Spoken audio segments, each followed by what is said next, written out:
욥기 22장부터 욥과 그의 친구들과의 세 번째 논쟁이 시작됩니다. 욥의 친구들은 처음에 고난당한 욥을 위로하겠다고 찾아왔습니다. 그러나 욥에 대한 친구들의 발언은 점점 정죄의 분위기로 바뀌었습니다. 욥은 끝까지 친구들의 말을 반박하며 자신의 의로움을 주장했습니다. 이로 인해 욥의 죄를 드러내고 회개시키려 했던 친구들의 노력은 헛수고가 되고 말았습니다. 그런데도 엘리바스는 포기하지 않고 욥을 향해 또다시 비난의 말을 했습니다. 내 죄악이 크지 아니하냐, 내 죄악이 끝이 없느니라. 까닭 없이 형제를 볼모로 잡으며 헐벗은 자의 의복을 벗기며 목마른 자에게 물을 마시게 하지 아니하며 줄인 자에게 음식을 주지 아니하였구나. 권세 있는 자는 토지를 얻고 존귀한 자는 거기에서 사는구나. 너는 과부를 빈손으로 돌려보내며 고아의 팔을 꺾는구나. 엘리바스는 어느 때보다 격렬하게 욥을 비난했습니다. 엘리바스는 욥이 지은 죄악이 하나님 보시기에 극도로 악한 것임을 부각시키려 했습니다. 그런데 죄의 목록들은 근거도 없는 가짜 뉴스와 같았습니다. 엘리바스는 자신의 주장을 정당화하고자 있지도 않은 욥의 죄를 만들어내는 자충수를 두었습니다. 자신을 위하여 다른 사람을 쓰러뜨리고 짓밟는 악한 일을 저지른 것입니다. 엘리바스는 비신앙인도 아니고 자신을 의인으로 여기는 소위 경건한 신앙인이었습니다. 더구나 욥의 친구였습니다. 그런데 어떻게 거짓으로 죄를 만들어 친구를 정죄하고 짓밟을 수 있었을까요? 욥을 쓰러뜨리려 했던 사탄에게 속았기 때문입니다. 욥으로서는 참으로 가슴 아픈 일이 아닐 수 없었습니다. 욥을 자기 멋대로 악인과 죄인으로 규정한 엘리바스는 그 해결책도 제시했습니다. 너는 하나님과 화목하고 평안하라. 그리하면 복이 내게 임하리라. 청하건대 너는 하나님의 입에서 교훈을 받고 하나님의 말씀을 내 마음에 두라. 내가 만일 전능자에게로 돌아가면 내가 지음을 받을 것이며 또 내 장막에서 불의를 멀리 하리라. 내 보화를 티끌로 여기고 오비레금을 계곡의 돌로 여기라. 욥에 대해 모르는 사람이 듣기에는 구구절절 옳은 것처럼 보입니다.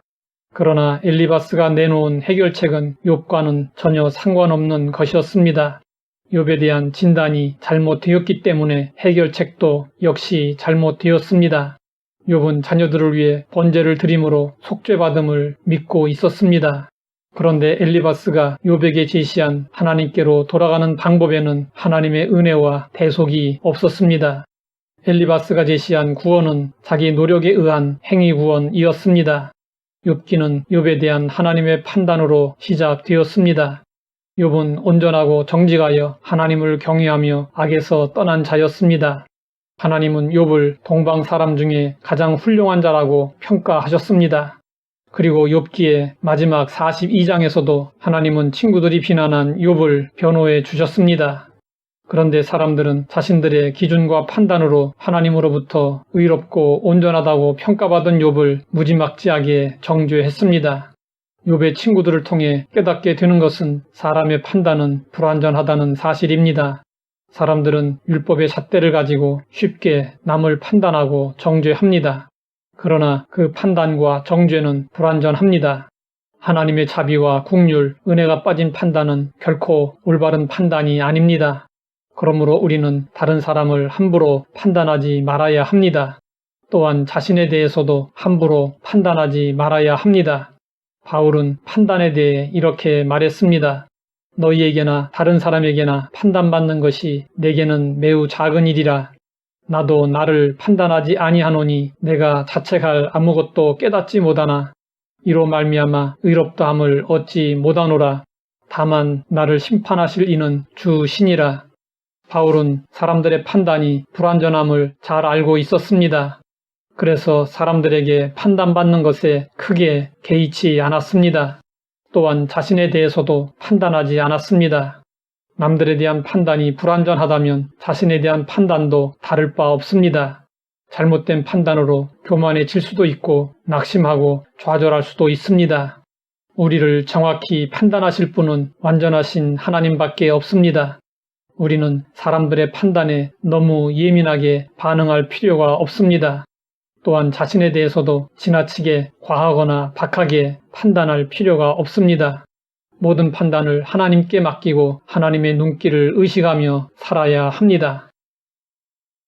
하나님 아버지, 판단에 대한 올바른 지식을 갖게 하시니 감사합니다. 율법에 매이지 않게 하시고 은혜 안에서 살아가게 하옵소서. 예수님의 이름으로 기도드립니다.